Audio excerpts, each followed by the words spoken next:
here at the NEWHOUSE Center, and really excited to have Nathan Englander as our kickoff author for the fall. Right off the plane, practically. He's been traveling back and forth to the UK and just recently received the Frank O'Connor Short Story Prize. So congratulations.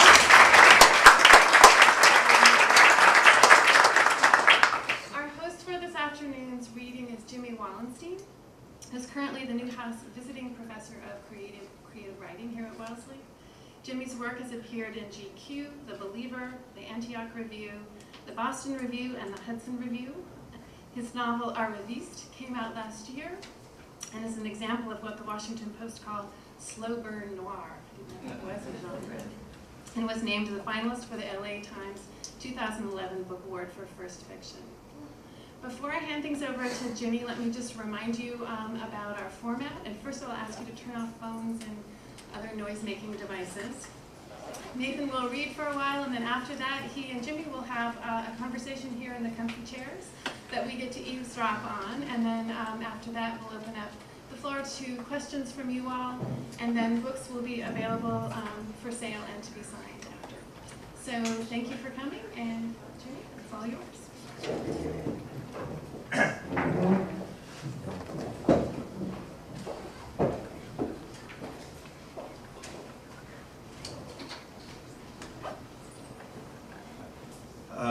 Thank you, Carol, for the introduction, and thanks still more to the NEWHOUSE Center for the Humanities for sponsoring and hosting this post-Yom Kippur treat.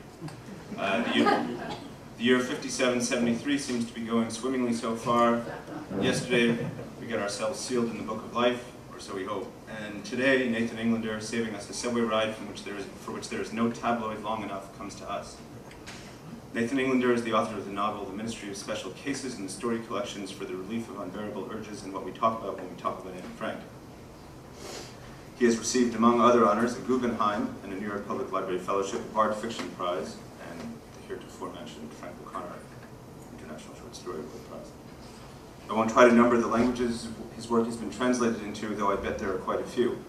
What I will do is to try to put his career in context by saying that if you've been feeling belated lately, despondent about the last vestiges of the old country disappearing as your aunts and uncles and mothers and fathers disappear, despondent about the loss of the myriad stories that are buried with them, and the jokes, and the ability to tell the jokes, and if it seems that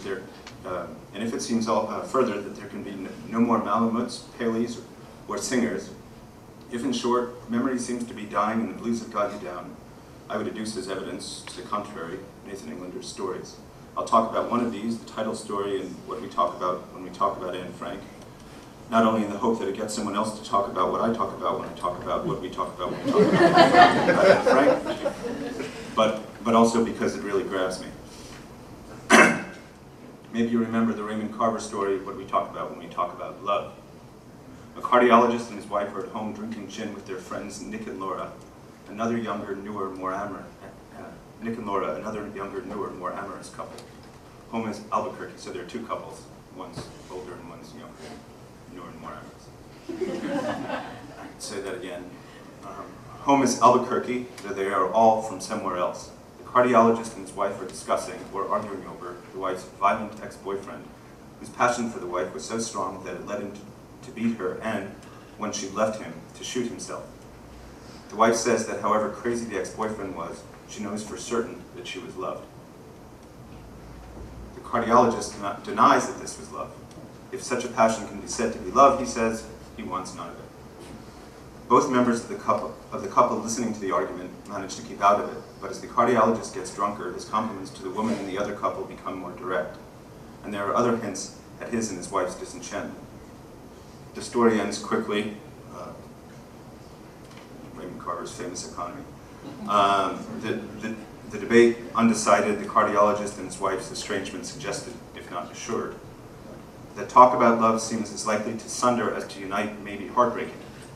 Still, it is only the heart, and whether this is understood to be the human heart or the bourgeois heart or the transplanted from out-of-state New Mexican heart circa 1980, however it is understood, this is the heart that has its own reasons, and that, in contrast to the ex-boyfriends, is free and adaptable.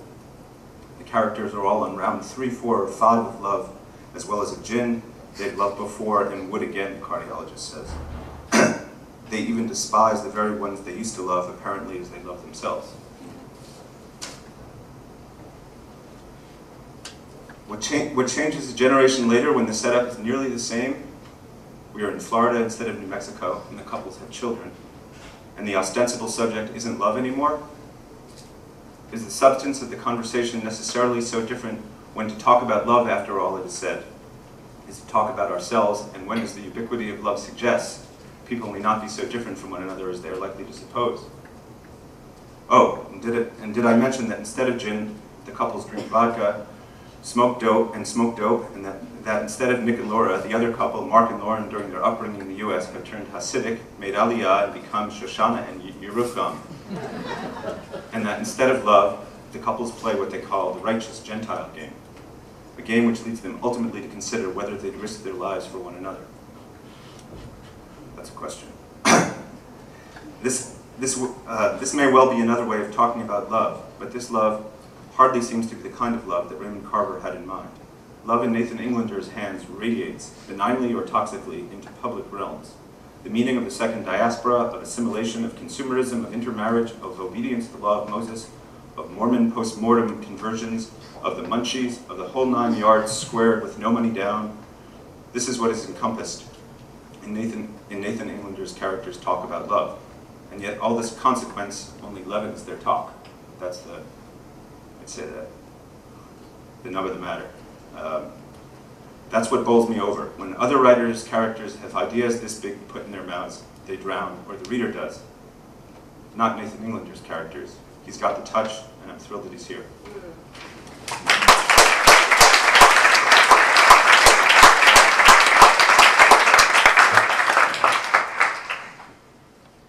Thank you for that super generous introduction. And thank you all for coming out on this really lovely day. If there were less of us, I'd move it to the lawn right now. Anyway, yeah, it's really great to be here. It's a big fat treat. I declare it to be so. After that introduction and already having still in this book, I guess I'll read you part of that first story. I'll read for like 15 minutes so you don't sweat that I'm going to read the whole book. And then I was just going to tell you what we've already been told, and then we're going to chat. All right then, that'll be in your way. Here goes. What we talk about when we talk about Anne Frank. They're in our house maybe 10 minutes, and already Mark's lecturing us on the Israeli occupation. Mark and Lauren live in Jerusalem, and people from there think it gives them the right. Mark's looking all stoic and nodding his head. If we had what you have down here in South Florida, he says, and trails off. Yup, he says, and he's nodding again. We'd have no troubles at all. You do have what we have, I tell him. All of it. Sun and palm trees, old Jews and oranges, and the worst drivers around.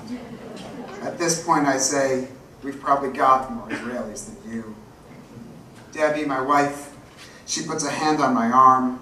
Her signal that I'm taking a tone or interrupting someone's story, sharing something private, or making an inappropriate joke.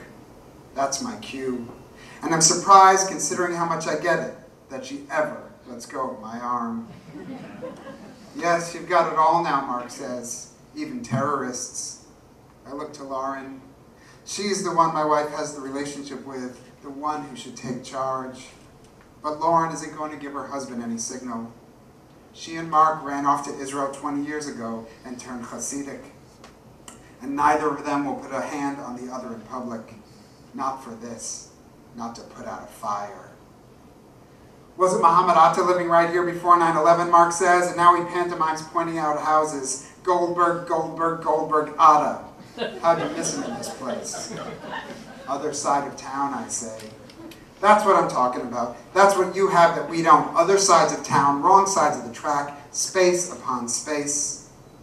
And now he's fingering a granite countertop in our kitchen, looking out into the living room and the dining room, staring through the kitchen window, out at the pool. All this house, he says, and one son. Can you imagine? No, Lauren says, and then she turns to us, backing him up. You should see how we live with 10 kids, I say. We could get you a reality show with that here in the States, help you get a bigger place. The hand is back, pulling at my sleeve. Pictures, Debbie says. I want to see the girls. We all follow Lauren into the den for her purse. Do you believe it? Mark says. 10 girls. And the way it comes out of his mouth, it's the first time I like the guy. The first time I think about giving him a chance. Facebook and Skype brought Deb and Lauren back together. They were glued at the hip growing up, went to school together their whole lives, yeshiva school, all girls. Out in Queens through high school and then riding the subway together to one called Central in Manhattan. They stayed best friends forever until I married Deb and turned her secular. And soon after that, Lauren met Mark and they went off to the Holy Land and went from Orthodox to ultra-Orthodox, which to me sounds like a repackaged detergent. Orthodox Ultra, now with more deep healing power. Because of that, we're supposed to call them Shoshana and Yerucham. Deb's been doing it. I'm just not saying their names. You want some water? I offer. Coke in the can. You, which of us, Mark says. You both, I say. I've got whiskey. Whiskey's kosher too, right? If it's not, I'll kosher it up real fast, he says, pretending to be easygoing. And right then he takes off that big black hat and plops down on the couch in the den. Lauren's holding the verticals aside and looking out at the yard. 2 girls from Forest Hill, she says. Whoever thought would be the mothers of grown-ups. Trevor's 16, Deb says. You may think he's a grown-up, and he may think he's a grown-up, but we are not convinced.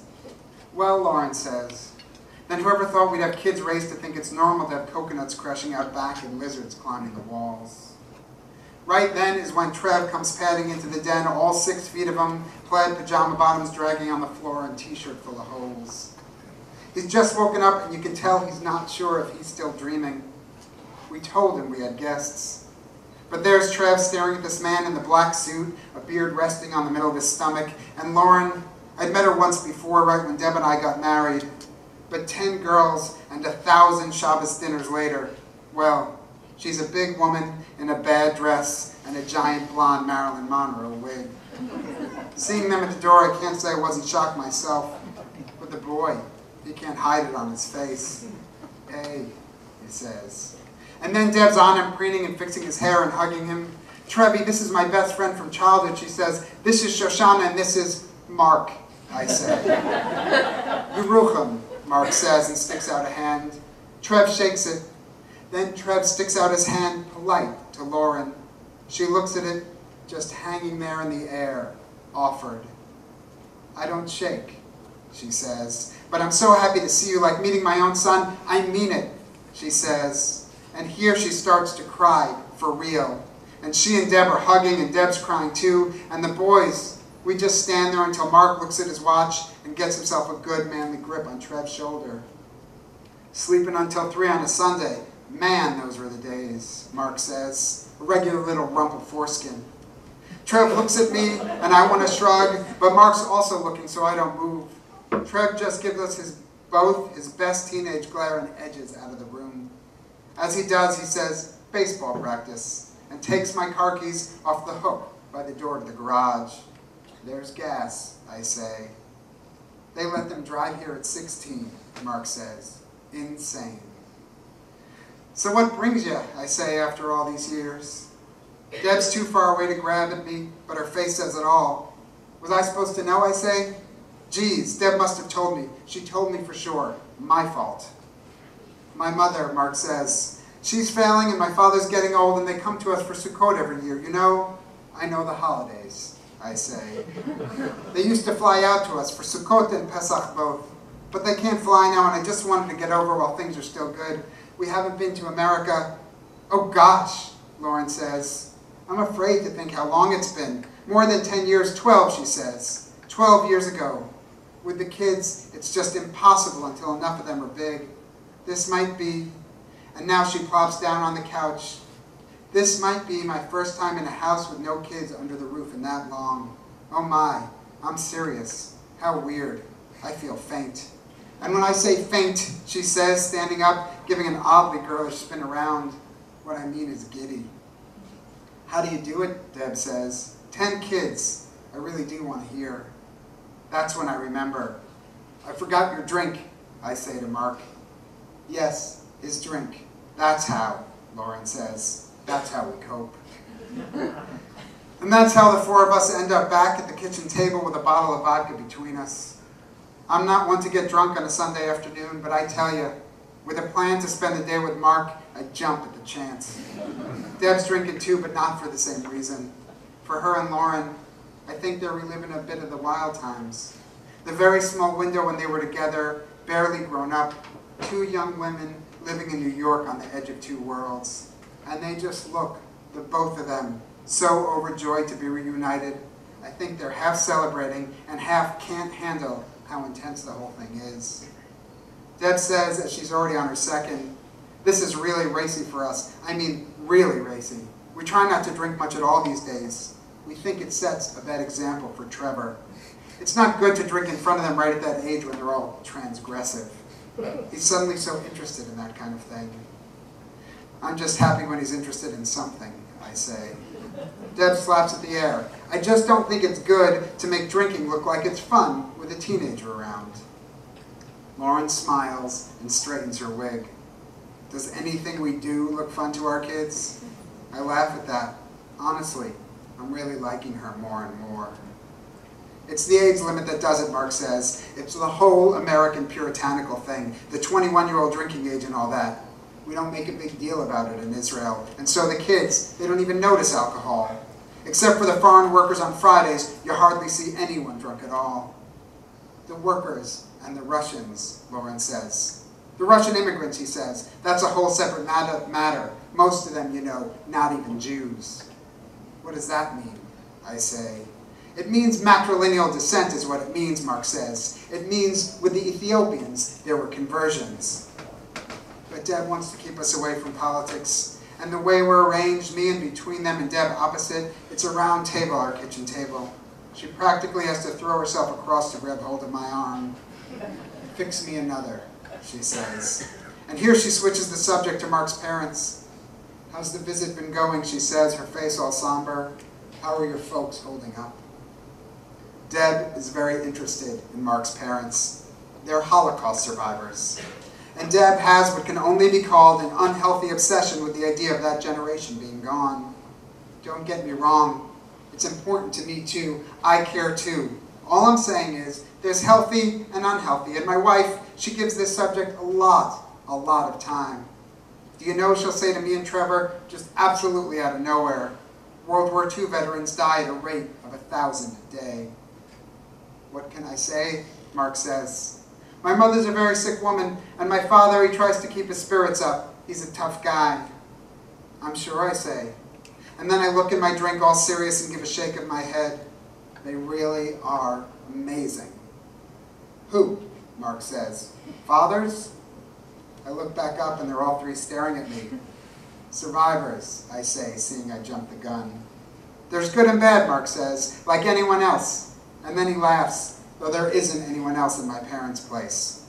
Lauren says you should see it, the whole of Carmel Lake Village. It's like a DP camp with a billiards room. They're all there. One tells the other, Mark says, and they follow. It's amazing. From Europe to New York, and now for the end of their lives, again the same place. Tell them that crazy story, Lauren says. Tell them, Yuri. Tell us, Deb says. And I can see in her eyes that she wants it to be one of those stories of a guy who spent 3 years hiding inside one of those cannons they use for the circus. And at the end of the war, a righteous Gentile comes out all joyous and fires him through a hoop and into a tub of water where he discovers his lost son breathing through a straw. So you can picture my father, Mark says. In the old country, he went to Cheder, had the payas and all that. But in America, a classic galoosemonger. He looks more like you than me. It's not from him that I get this, he says, pointing at his beard. Shoshana and I, we know, I say. So my father, they've got a nice 9-hole course, a driving range, some greens for the practice putting. And my daddy's at the clubhouse. I go with him. He wants to work out in the gym, he says. Tells me I should come, get some exercise. And he tells me. And here Mark points at his feet, sliding a leg out from under the table so we can see his big black clodhoppers. You can't wear those Shabbos shoes on the treadmill. You need the sneakers, you know, sports shoes, he says. And I tell him, I know what sneakers are. I didn't forget my English any more than your Yiddish is gone. And so he says, Ach shenem dank dir and pupik, just to show me who's who. The point, Lauren says. Tell them the point. So he's sitting in the locker room, trying to pull a sock on, which is, at that age, basically the whole workout in itself. It's no quick business. And I see while I'm waiting, and I can't believe it, I nearly pass out, the guy next to him, the number on his arm, it's 3 before my father's number, you know, in sequence. What do you mean? Deb says. I mean the number tattooed. It's the same as my father's camp number, digit for digit. But my father's ends in an 8, and this guy's, it ends in a 5. That's the only difference. I mean, they're separated by 2 people. And I look at this guy. I've never seen him before in my life. So I say, excuse me, sir, to the guy. And he just says, you with the Chabad? I don't want anything but to be left alone. I already got candles at home. I tell him, no, I'm not. I'm here visiting my father. And to my father, I say, do you know this gentleman? Have you two met? I'd really like to introduce you if you haven't.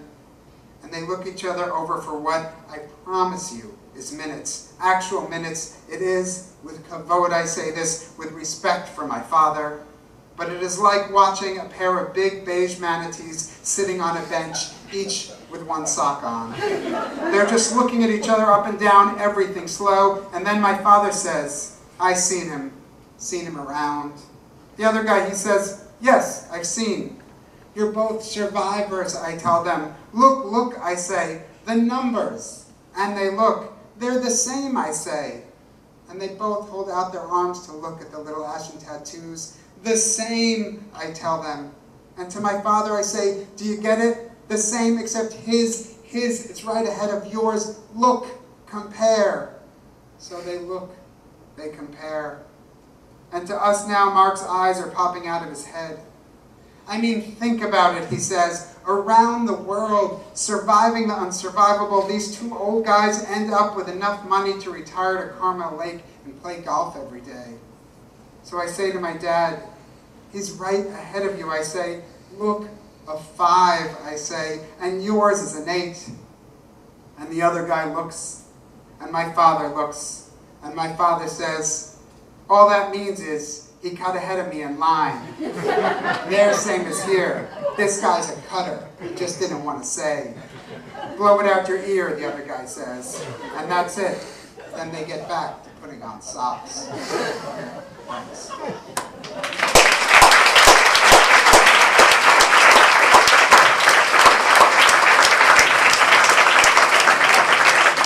Not in my notes is since it's infuriates. Where does shtick end and literature begin when you write? It doesn't, I guess shtick doesn't even enter into it. Like, I think worlds are, I so deeply, I'll turn this into preaching, I might go back up and start slamming at the podium, but I can't tell you how much I believe in fiction. Like, I do not think it is a construct, or I know it's made up. I'm not going to be silly or ridiculous, like I made that up. You know what I'm saying? Like, I know it's written, but the idea, that doesn't mean it doesn't turn into reality. A poem, a story, you know, it's making realities, and more than any other art form, you know, other thing, it's symbols on a page. You know, it's not like, it's the only art form where you say, when did that happen to me? And then you say, oh, I read that somewhere. You don't look at a picture and then it turns into your memory and you think you were like, oh, I was in the Night Watch. Oh no, you know what I'm saying? This doesn't accidentally happen, or that's a real problem actually in your grasp on reality. That's the point. I believe you're making a reality as real as any other reality we're in, or, you know, more so, it's an equal reality. You know what I'm saying? It is an alternate reality, but it better be as real. And I think, you know, that's what makes the difference between, and I just read my first 2 mysteries in 20 years, and I love them and couldn't put them down. I just hadn't read a mystery. I got stuck in an airport with no book, and that's where you can find them. But the point is, like, that idea, that what makes genre fiction is if it's all, you know, kissy, kissy, kissy, it's romance. If it's all whodunit, it's a mystery. The point is, if you remove an element of reality, if you single out facets of reality, it becomes genre fiction. If you're building a real world and you're really trying to, I can't tell you if it succeeds or not, that's for the reader. But that idea is that the saddest moments always have joy in them, or humor in them, and vice versa. You know, the things to me that are funniest are always have that dark element or that idea, and I wish you all, like, you should never receive that, but if you get like a horrible phone call from someone, from a real friend, from someone you're really close to with some nightmarish news, there's always a joke in it. At least the people I talk to, and again, you shouldn't know from it. The blessing after you give it, there should be only joy in your lives. But the point is, I feel like that's the idea, is that a reality has to have every element of the world in it at any given time. And I think, and we can talk about addressing the Holocaust or that, I think it's actually disrespectful to realities when we can't interact with them in a normal manner. I sometimes get, I just toured this book about the travel. I was just in, Vienna with it, in Austria and Holland, and it's very moving to me when people ask questions and say we have 3,000 Jews left, we have 6,000. Those populations have been, destroyed. I'd say decimated, but it's not 10%. It's, destroyed. And it's that idea where I think, when someone says, how could you write a certain way about a certain thing? There's only two things I know. If you tell me my name's not Nathan now, like right now, I would honestly, I would think, I would pause, I would say, maybe you know something I don't, maybe I'm jet lagged, maybe this is a dream, maybe I've had a mini stroke, like, you know what I'm saying? There's many elements. The one thing I know is that when people try to take ownership of a story, or in a very sweet way, but that's a beautiful thing when people feel connected to something and think they own it, but the one thing I know I must be mine are the things that I came out of my own head. You know what I'm saying? So I must own the material itself in that way, but about accessing it in certain ways or dealing with it in certain ways, I don't think, genocide, every time a genocide is committed in history, it's first the opposite side is like dehumanized. You know what I'm saying? It's that idea where, whether it's the Holocaust or Rwanda calling people, roaches on the radio, it's always turning people to animals. The idea of a real thing, if a real thing, whether it's the Holocaust or religion or anything, can't stand up to being humanized, it's not going to hold. And first of all, this idea of treating it in a human way, the way real people who interact with it treat it, I also think that's why fiction is subversive. It might get ignored in this world, and thank you all for coming out today, but like totalitarian regimes, fascist governments, they always go for the writers first, because it really, it allows a real version of something to enter into people's lives who can't experience. So I don't think, that serious subject and being dealt with in that way, like, that's how I think people who really live it deal with it, in my opinion. And I think it's really strange to want to put a false version of that interaction, into fiction because somebody from the outside might read it. That's how false realities form. So this deep belief in the integrity of the fictional world, when did you conceive that? When did it hit you? Have you always had it? I always think I always want these chairs to tip back.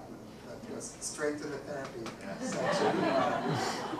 But no, I guess craft, I don't have that many rules. I have one, my aesthetic's unbelievably simple, and it's around, my whole life is built around that, which is, you can't have too many rules because they fall, or have the rules that you then break. Like saying this story is a broken rule for me. I never write anything that's close to my own experience, until this book, in a way, and I never, the idea of it being tied to the Carver story, which we can talk about, that decision, but that I would never do that. I used to be offended, or for many years I was like, there's Romeo and Juliet, West Side Story should be, I love it, but like, how can you write that? There's already Romeo and Juliet. And it was an event I did with Colin McCann, who I'm sure you all know if you're here, but Let the Great World Spin and Dancer and many other beautiful books. But Colin used to say, he said, the rules writer screams like, never write historical fiction. He said he used to scream that all the time, and then he started writing about Nureyev, and that's all he does. So those are the rules, make them and then break them. It keeps us interested, But the one thing I understand is that my obligation is to story. That's it, that's the whole of the aesthetic. So this is like side stuff that I think about. So yes, when did I decide that it's got to be a real world? I think both from the, I grew up Orthodox, and I think growing up in a world, it's not something I decided. I think it's just something I know because, but I didn't know those were stories, and they don't have to be stories. They can be, they're true to me in my head. That's it. I can hold it in my head. I'm really interested lately. We'll get a whiteboard, and I'll talk about like the bifurcated brain. I'm like really interested in how we hold conflicting things in our head. But like the point is, I'm both not religious, but I'm also sort of really religious in my head. With the point is, those stories, I can't, like I was raised in a world of stories, and that's something real. You know what I'm saying? To have old men with white beards telling us, you know what I'm saying? I don't know who Moses is and Abraham, but like Moshe and Avraham, like the guys from the Hebrew Bible, like we knew they were not with us now that they're dead. You know, we don't think that they're messianic or anything, but those stories were all told me as living and real, and I can see every one of them. I can see that they're racing through my brain right now. I can picture them all. So I think it's always been, you know, a picturing of stories. But I guess, you know, I've started teaching the last few years, and I like it. And I think it forces me to put things, much like coming out here is why it's enriching for me, is I'm forced to discuss these things, but I get to talk to readers and stuff, and I get ideas. But maybe when I was out at Iowa, I did my grad school there, and I studied with Marilyn Robinson and Frank Conran. I think maybe then I started to understand, you know, or even undergrad where I just went to go to state school up at Binghamton with this guy Barry Targan. But I guess I believe that fiction is a moral act. The writing of it is, and the thing itself has a huge moral component. Even though I always say with writers, like, don't lend us your cars, don't lend us money, like it's a drunken, you know, drunken, lascivious, troubled bunch. Like, that's a separate matter of the messed up histories of just about every single writer ever, basically. But the point is that doesn't matter. Back to a split brain, that's your personal thing. In terms of like a moral core, I guess I believe religiously in the work itself. Because you know what, if I'm writing a story right now with you all and I say, it was dark out, it was night, and you all look out the window and it's the afternoon, we can't communicate. And I feel like on a much more complex level, like a system of weights and measures, like the morality of a work, you know, if I say someone's good and you think they're evil, we also can't communicate. So I can be evil, you know, and the reader can be whatever the reader is, but when I'm working, I have to understand, you know, what that world is. And I think, yes, maybe in graduate, you know, around the time I started writing, or understood, back to the physical act of it, when I stopped wanting to be a writer and then understood that it's just an action verb, which I can't say enough times. When you don't ever see someone swimming in the ocean and say, that person's not a swimmer. Like, what else are they? When you're running, you're a runner. When you're swimming, you're a swimmer. When you're masturbating, you're a masturbator. But you don't have to feel guilty about it when you're not doing it. That's the point. So once the weight was lifted, when you are writing, you're a writer. And I think all this formed when I understood that it's an action verb. Like, And when you're not writing, you're not. no, I'm a public speaker right now. But I'm saying literally, you know. Or maybe, yes, then it's false advertising. I'm a writer and public speaker. Some of those things can be done simultaneously. And it's confusing. Yeah, now I want to pick which two. Yeah. Swimming and... So, one more question, if you want to lean back in your chair, and then I'll go to my list here, which is leaning forward. So, presumably, when you went to school, you had to do a lot of criticism, right? You received these stories, and then you had to interpret them, right? Yes. Now, is interpretation also, was interpretation then, or is it now more or less the same thing as fiction? You're sort of saying what the fiction is, and so elaborating on the fiction, or is it a different thing? Yeah, workshopping is different. I really feel, again, I just read something, I was in, I guess yesterday, I was in London, I read something for The Guardian, they do like a podcast, and I read a favorite story, which I actually reference in this book, and that's why I chose it, but Isaac Babel's The Story of My Dovecot, which I probably always call Dovecoat, I think both, that's probably the dominant. But the point is, as I was reading it, I was making just horrible mistakes in the Russian and the French, you know, like just all the words, and I didn't even bother to fix it because I feel like that's part of, like I didn't have a formal education that way, I had a formal religious education. I feel like it's okay to be an autodidact. I used to suffer over it, and then I see, you know,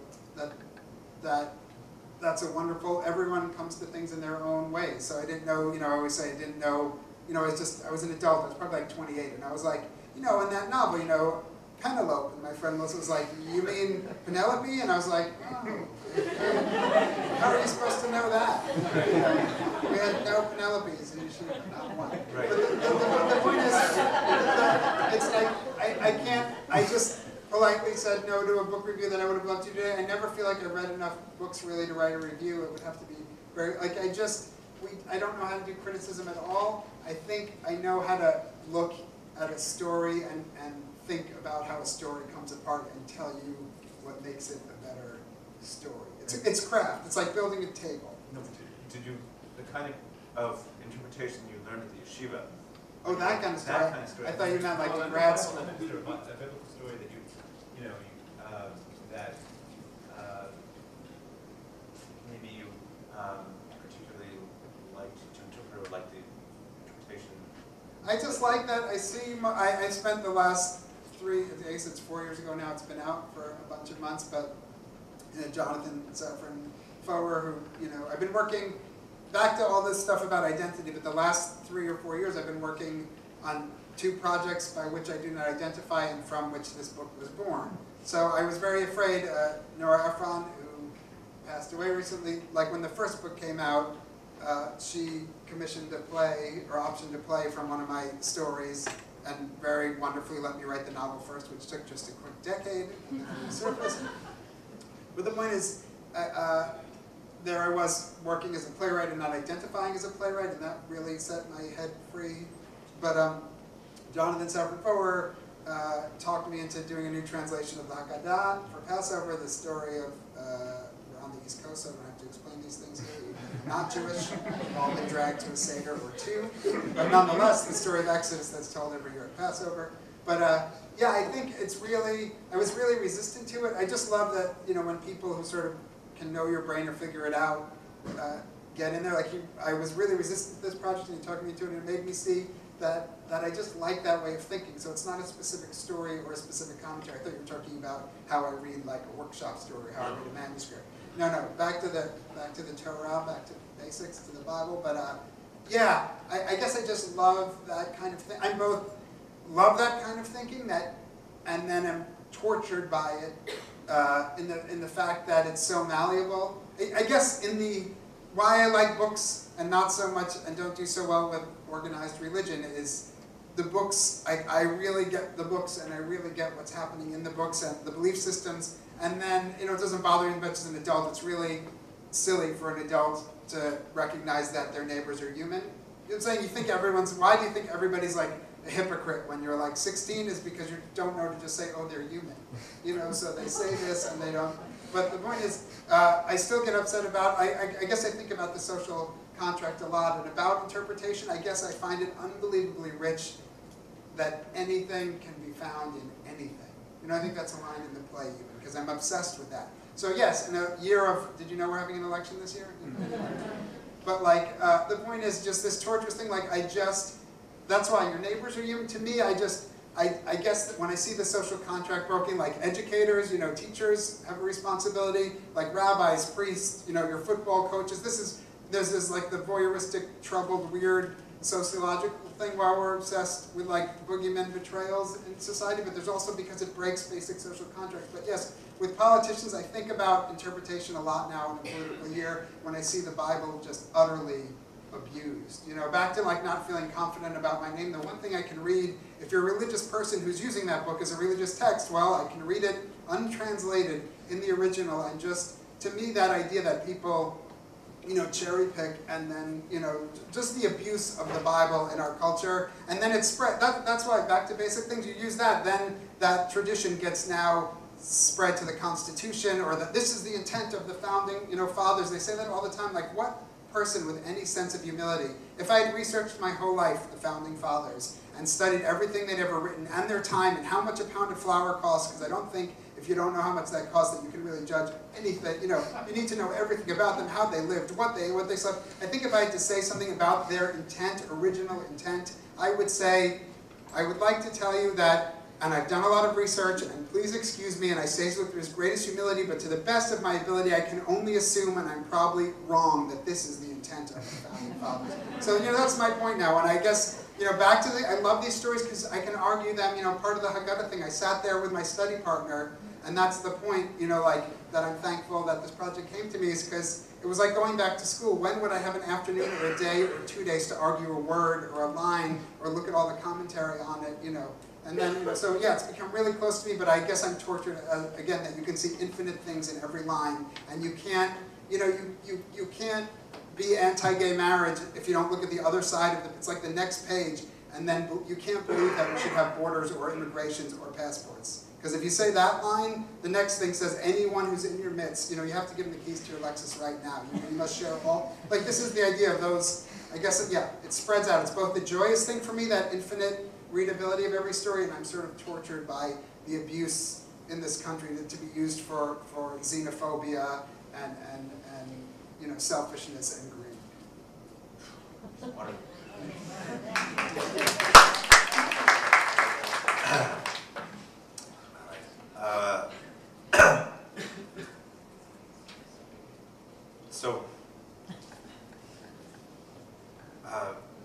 There's a story in this book called "Everything I Know About My Family on My Mother's Side,"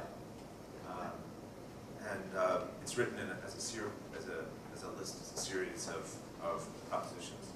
And Proposition 13 made my head spin. I thought maybe you could explain it and help me understand it. It's, if you were to climb into my childhood head and look out from my childhood eyes, you'd see a world of Jews around you, the parents, the children, the neighbors, the teachers, everyone a Jew, and everyone religious in exactly the same way. Now look across the street at the Catholic girl's house, and at the house next door to hers, where the Reformed Jews live. Now what do you see? Is it a blur, an empty space? If you are seeing nothing, if your answer is nothing, then you are seeing as I saw.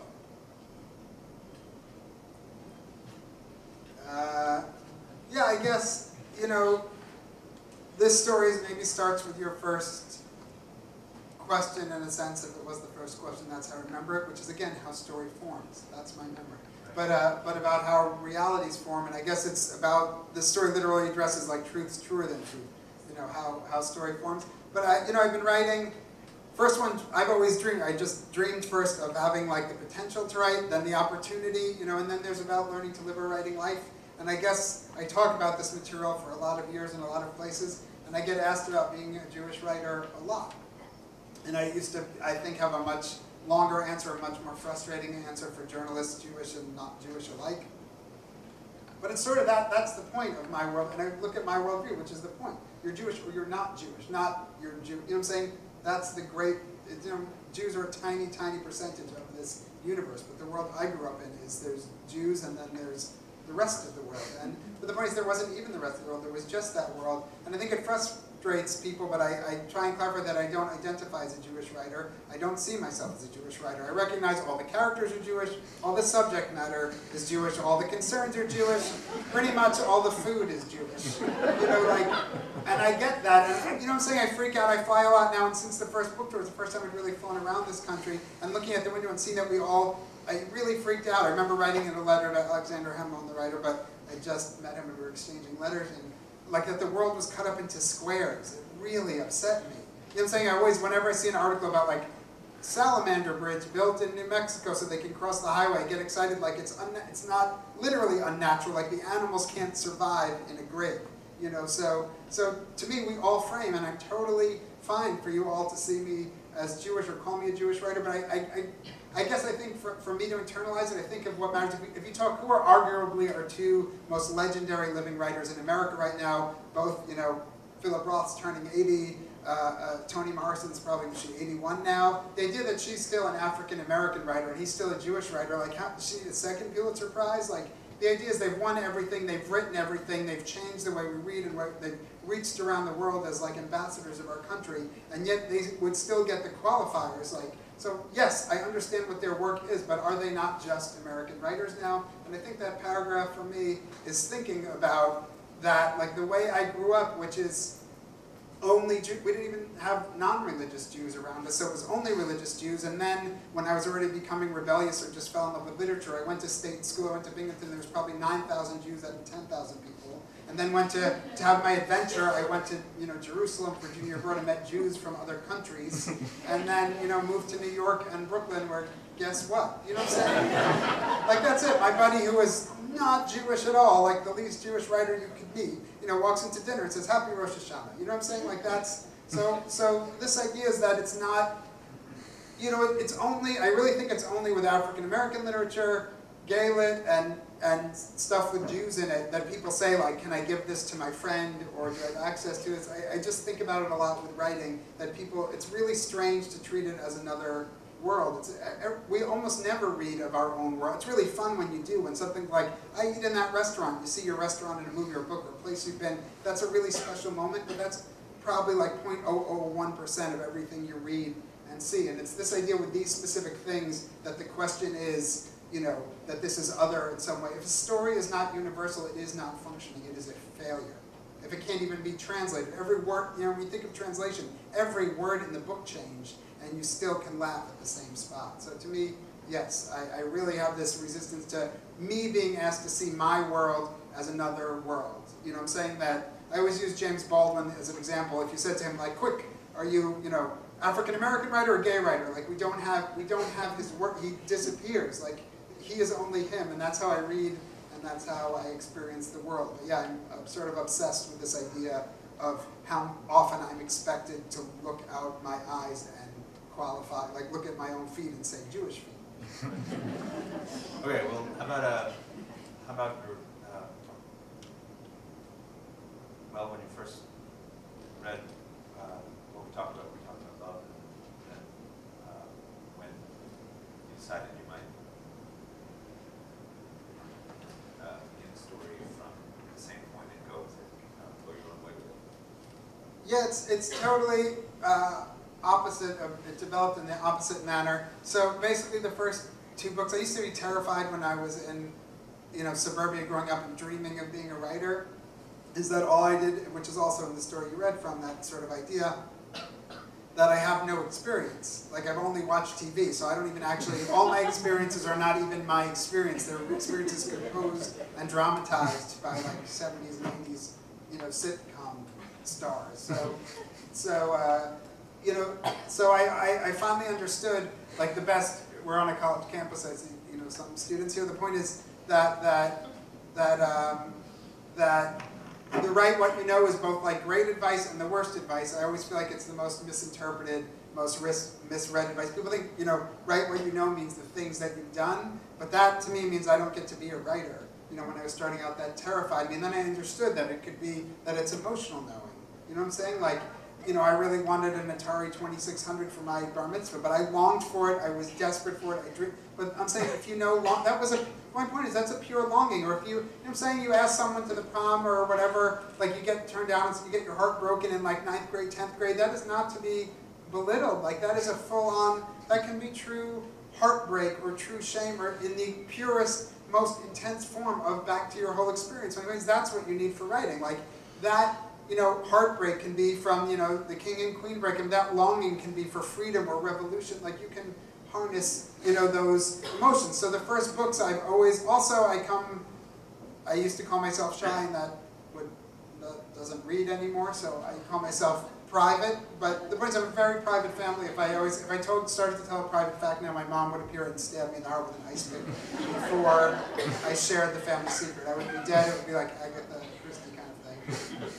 But I always wrote, for me to have that connection, like the idea, there's a book between us. To have the connection with the reader means that this metaphysical thing has to happen, because it's words on a page, there's a physical or digital or whatever kind of book you have now. But the space has to disappear so that it's a shared consciousness, and that means true openness, like true vulnerability, being truly naked. And for me to do that, and before I would always write distant, so for me, the decision to write, I didn't write in New York City in, 1991, like that kind of thing. I wrote it in Stalin's, prisons in 1952. And for the idea of, my obsession when I was living in Jerusalem, and Jerusalem was coming apart, I didn't write Jerusalem in 1996. When I wanted to write Jerusalem in 1996, I wrote Argentina in 1976. Like that, to me, allowed me to truly explore, to truly be intimate, to truly be honest. And with this book, I was just interested in a half step back for some reason, different ideas. So my sister, this is our whole lives, like it's just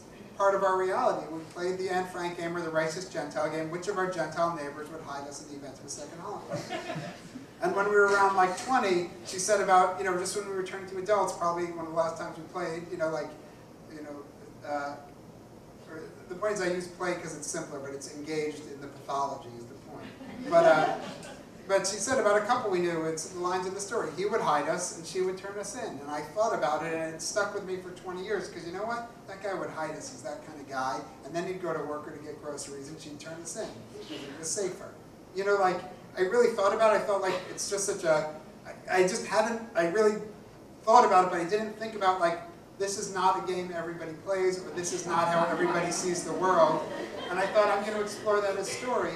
And back to how the play and the translation, working as a translator, like, informed this story, is I had to own those identities. You know, like, you know what I'm saying? The play, I go into rehearsals on Monday. Like, I have to, at some point, I have to be a playwright if you're writing plays. Like, there's no other way to do this. But the story was forming, and it was two couples, and, you know, like one couple, then two couples, then the husband's not Jewish, then he's Jewish, then the next guy sprouts a beard, a wig drops down. You know, it's the way story forms. You know, she's a shoe, she's a ham sandwich, she's a lady from Jerusalem. This is how you develop plot. But as it took form, this gets back to the whole thing about identity and ownership of identity, which is, I hadn't read the Carver story in 15 years or something. I was trying to guess, like trying to figure out the last time I had it, because I remembered what it is. I had a memory.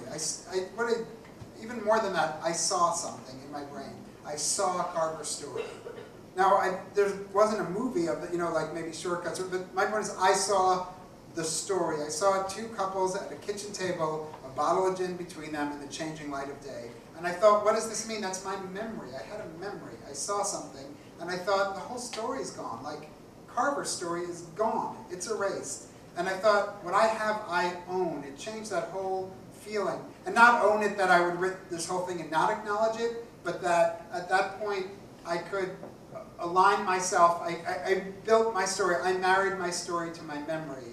And once the two were built, I thought, if you're going to do this, you must acknowledge Carver, and you must acknowledge the story. And that's how it became the title story, and how, you know, well, how it became the title of the book and the title of the story, and I used the same opening end of a phrase to, like, acknowledge providence in that way. And I have to say, it was of the scariest things I've ever done. And back to Colin McCann, he begged me, he read it early, you know, he's an early supporter, but he read my script and begged me not to use that title. And you know, he was really against it, and then after the book came out, he said he was for it. I didn't understand why he was against it and why he was for it. It's really sweet, is he was being protective, because it's a very dangerous, I think it was of the most dangerous choices to touch the most iconic story, you know, a legendary American story for everyone. And the sweet thing is, after the book came out, someone wrote a review or a nice critical thing, another writer, somebody sent me this thing to see, and I had no idea that Carver's story was based on a Chekhov story.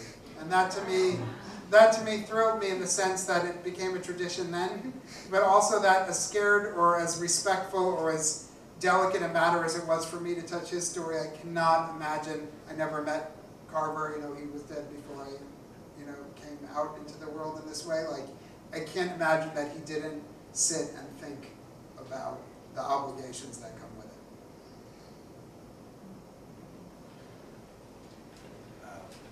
You know the Chekhov story off the top of your head? I do not, but it's on my reading list. Oh, those crazy two couples is the Russian translation. That's not the title at all. All right, well, I don't know. We can take audience questions if there are audience questions. Yes, yeah. That was easy. It's supposed to be a moment of high anxiety. Yes, I don't even know you. I'm usually like, Cousin Masha. In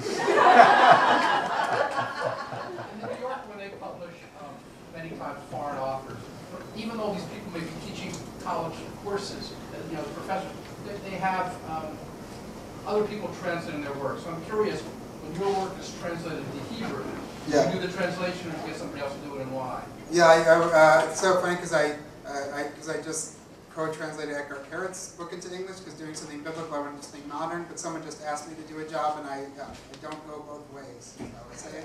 But yeah, I don't translate to Hebrew. But the sweet thing is, so I'd done this just because I sort of fell in love with translation, and I thought about what it means. Like Etgar Keret, I love his work, you should all read him.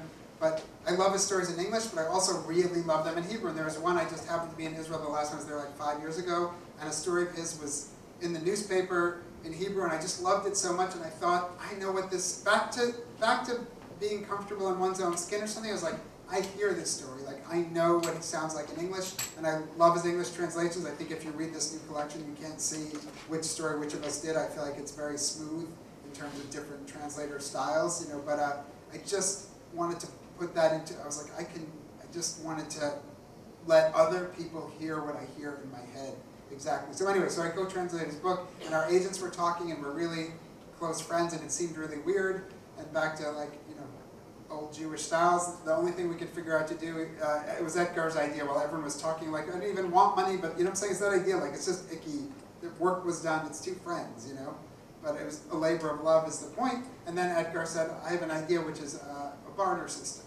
So Etgar, I don't know if it's sweet to me because I don't know any, I keep trying to think of two books where this has happened, but I can't come up, but I co-translated Etgar into English and he is currently co-translating it into Hebrew. Yes? I wanted to ask, so you saw the two couples at the table, the bottle of vodka in between, and I'm interested in how you made the choice or went through your process about whose voice was going to tell the story. Oh, yeah. How you got into the first person of your No, narrator. I'm happy to talk process. I look nervously. I feel like when I like started, you know, it's yes.